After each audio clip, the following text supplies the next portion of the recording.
వైకాపా అభ్యర్థులు ఒక్కో నియోజకవర్గంలో 150 కోట్ల వరకు ఖర్చు చేస్తున్నారని పీసీసీ అధ్యక్షుడు రఘువీరారెడ్డి ఆందోళన వ్యక్తం చేశారు. అవినీతి పార్టీ అయిన వైకాపా వ్యవస్థను బాగు చేస్తాను అనడం హాస్యాస్పదమని ఎద్దేవా చేశారు. ప్రత్యేక హోదాను వ్యతిరేకించిన కేసీఆర్ కు ఏపీ గురించి మాట్లాడే హక్కే లేదన్న రఘువీర రిటర్న్ గిఫ్ట్ పేరుతో చంద్రబాబుకు మరింత సాయం చేస్తున్నారన్నారు. రఘువీరాతో మా ప్రతినిధి ముఖాముఖి ఇప్పుడు చూద్దాం.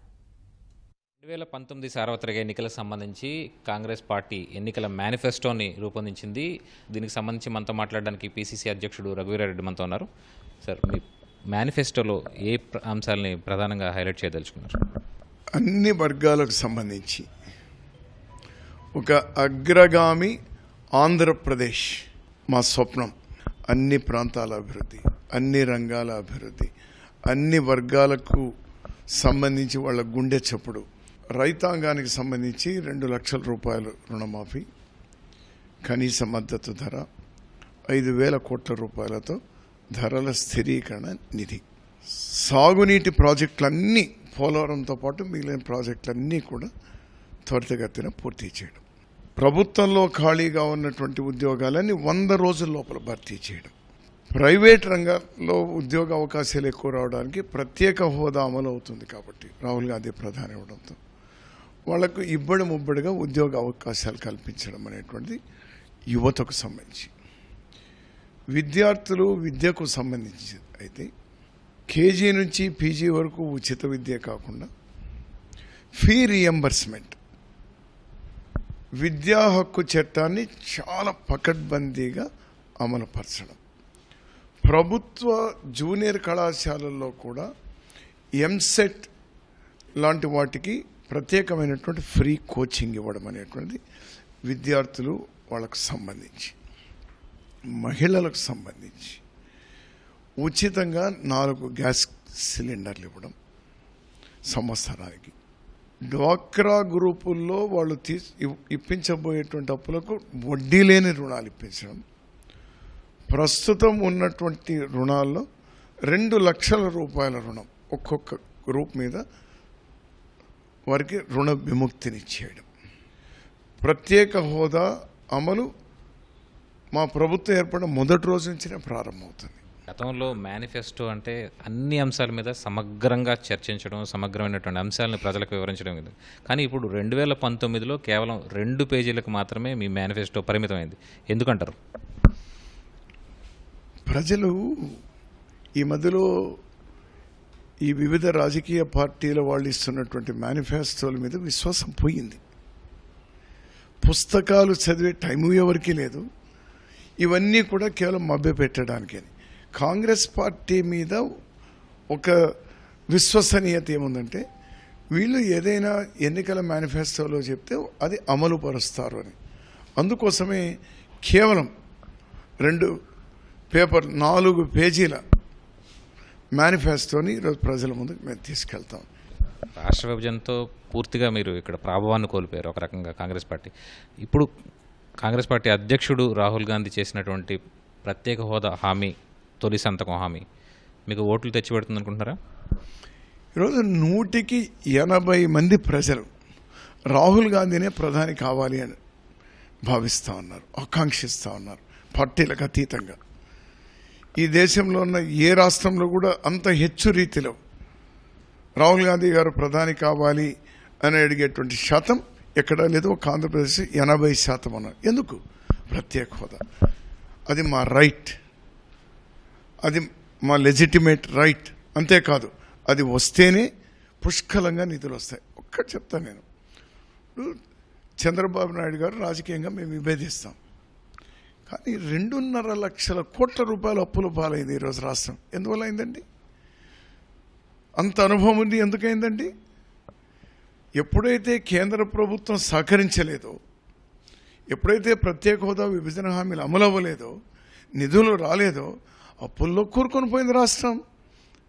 అందుకోసం ఈరోజు కాంగ్రెస్ పార్టీ రాహుల్ గాంధీ గారు చెప్తున్నారు, ఇది కాదు మేము ఆంధ్రప్రదేశ్కు మేము చూడదలుచుకున్నటువంటిది, మేము కేంద్రం నుంచి నిధులు ఇస్తాం, పుష్కలంగా ఇస్తాం, రండి కలిసి పనిచేద్దామని మేము అదే ప్రజలు కోరుతా ఉన్నాం. నవ్ ఆర్ నెవర్ ప్రత్యేక హోదా అమలైతే 2019లో కావాలి. లేదంటే ఇప్పటికే కొన్ని పార్టీలు వాళ్ళు చెప్తా ఉన్నారు, బహుశా జగన్ పార్టీలో అనుకుంటాను, ఇదేది బోరింగ్ సబ్జెక్ట్, ప్రత్యేక హోదా బోరింగ్ సబ్జెక్ట్ అంటా ఉన్నారు. అంటే all of them want to kill this. బీజేపీతో పాటు ప్రాంతీయ పార్టీలు ఈ అంశాన్ని చంపేయాలి అని చూస్తాను. ఎందుకంటే అంశం ఒక్క కాంగ్రెస్ పార్టీనే అమలు చేయగలుగుతుంది. అందుకోసం ప్రజలకు కూడా వాళ్ళకు కూడా ఒక ఛాలెంజ్. ఇప్పుడు ఇంటికి కాంగ్రెస్తో అలాగే మొత్తం బస్సు యాత్ర, ప్రత్యేక హోదా బస్సు యాత్ర చేపట్టారు. దీంతో కాంగ్రెస్ పార్టీ స్టార్ క్యాంపెయినర్ ప్రచారం ముగిసిపోయినట్టేనా, వ్యక్తిగత ప్రచారం మినహా? వస్తుంది. ఎవరికి 175 మంది ఎమ్మెల్యే క్యాండిడేట్లు, 25 మంది ఎంపీ క్యాండిడేట్లు ఎవరి మట్టుకు వాళ్ళు ప్రచారం చేసుకుంటే, రాహుల్ గాంధీ గారితో పాటు కేంద్ర నాయకులతో పాటు రాష్ట్రంలో ఉన్నటువంటి సీనియర్ నాయకులు కూడా వివిధ ప్రాంతాల్లో విస్తృతంగా ప్రచారంలో పాల్గొంటారు. స్పందన ఎట్లా ఉందంటారు ఇప్పుడు ప్రస్తుతం వ్యక్తిగతంగా చేస్తున్నటువంటి ప్రచారంలో? 175 అసెంబ్లీ సీట్లలో 130 సీట్లు ఎస్సీలు, ఎస్టీలు, బీసీలు, మైనారిటీలు, మహిళలకు 130 సీట్లు ఇచ్చినాం. ఇది బ్యాక్వర్డ్ క్లాస్లో 56 మందికి ఇవ్వడమే కాదు, అందులో మోస్ట్ బ్యాక్వర్డ్ క్లాస్ కుమ్మరి, రజక, యాత ఇలాంటి కమ్యూనిటీస్కి కూడా ప్రాతినిధ్యం ఇవ్వడం జరిగింది. జనరల్ సీట్లలో పార్లమెంట్లో అయితే 1 సీటు ఎస్సీకు, అసెంబ్లీలో అయితే 8 సీట్లు జనరల్ సీట్లలో ఎస్సీలకు ఇవ్వడం జరిగింది. విభజన తర్వాత చాలామంది సీనియర్ నేతలు వీడారు. ఇప్పుడు అందరూ నుంచిన వాళ్ళందరూ కూడా కొత్త మొహాలే నుంచున్నారు. వాళ్ళు ఏ మేరకు గెలుపు సాధిస్తారనుకుంటున్నారు? కాంగ్రెస్ పార్టీ అనేది 135 సంవత్సరాలుగా ఇదొక కర్మాగారం. నాయకులు తయారు చేస్తూనే ఉంటుంది. అది కొంతమంది వెళ్ళిపోతూనే ఉంటారు. ఒక్కో టైంలో మరీ ఎక్కువగా వెళ్ళిపోతారు. ఇప్పుడు ఎక్కువగా వెళ్ళిపోయినారు.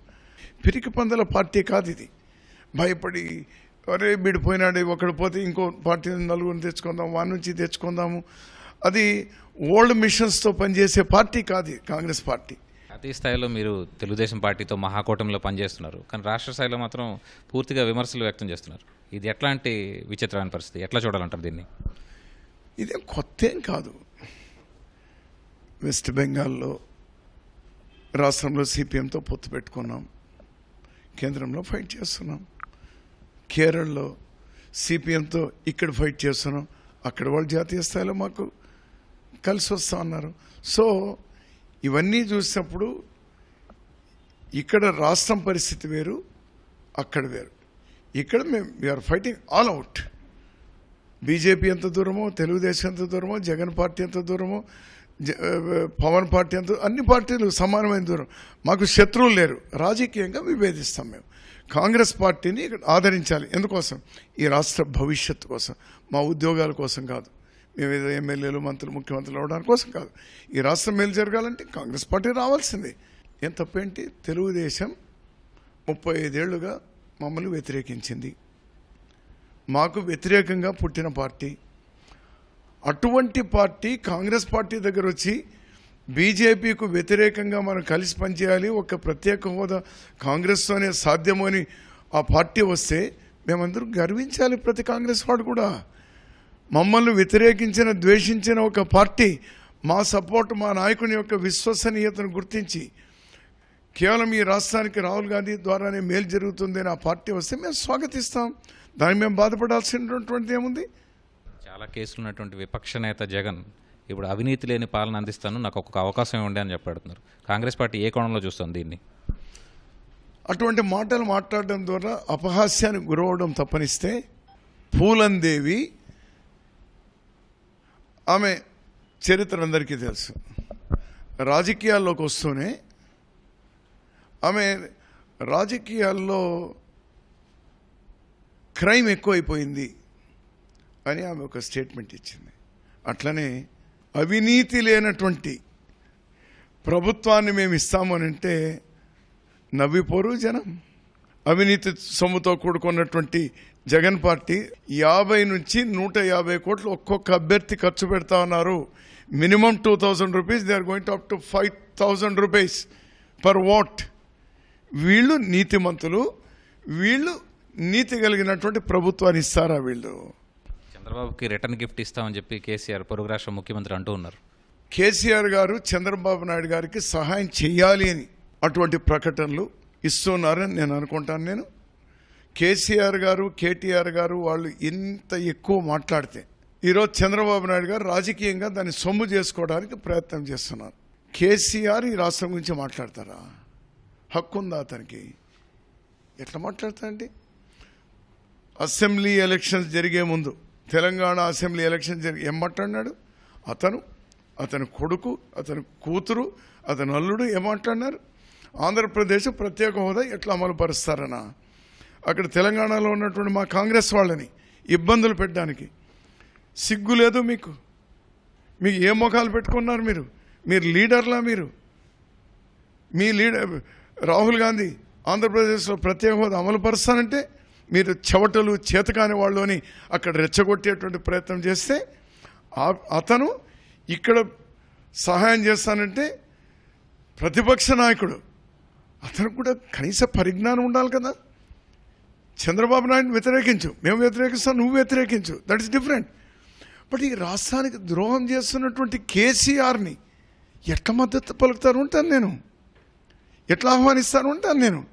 అంటే ఈ రాష్ట్రానికి నష్టం జరగాలని ప్రయత్నం చేస్తున్నటువంటి కేసీఆర్ను వెనక్కి వేసుకొని వస్తారండి ఏదైనా ఒక ప్రతిపక్ష నాయకుడు. ప్రజలు హర్షిస్తారండి వాళ్ళని.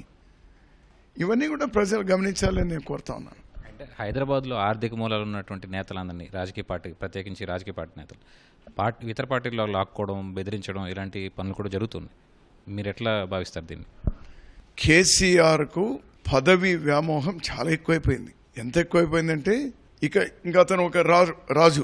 ఇక 5 సంవత్సరాలకు ఏ ఎలక్షన్లు వచ్చినా ఏమొచ్చినా ఎవడు ఏం చేసుకోలేడు నన్ను. ఇక రాజు దాన్ని విస్తరించుకోవడానికి దేశమంతా తిరిగినాడు, ఎవరు దొరకలే. దేశమంతా తిరిగినాడు, థర్డ్ ఫ్రంట్ అని తిరిగినాడు, ఏం కుదరలే. అది ఆంధ్రప్రదేశ్తో ప్రారంభం చేయాలని అతను చూస్తూ ఉన్నాడు. అందుకోసమే ఈరోజు జగన్ పార్టీతో చట్టాపట్టాలు వేసుకునేటువంటి ప్రయత్నం జరుగుతూ ఉంది. ఇది ప్రజలు గమనిస్తూ ఉన్నారు. ప్రజలు దాన్ని తిప్పికొట్టాలి. మొత్తానికి కాంగ్రెస్ పార్టీ రూపొందించినటువంటి మేనిఫెస్టో తమను గెలిపిస్తుంది, పూర్తిగా ప్రజల మద్దతును కూడగట్టుందని చెప్పి పిసిసి అధ్యక్షుడు రఘువీరారెడ్డి చెప్తున్నారు. మొత్తం మీద 2 పేజీలే మేనిఫెస్టో రూపొందించినప్పటికీ కూడా ఇది పూర్తిగా ప్రజల విశ్వాసాన్ని చూరగొంటుందని చెప్పి ఆయన స్పష్టం చేస్తున్నారు. కెమెరా పర్సన్ నరేష్తో కలిసి ధనుంజయ్, ఈటీవీ న్యూస్, విజయవాడ.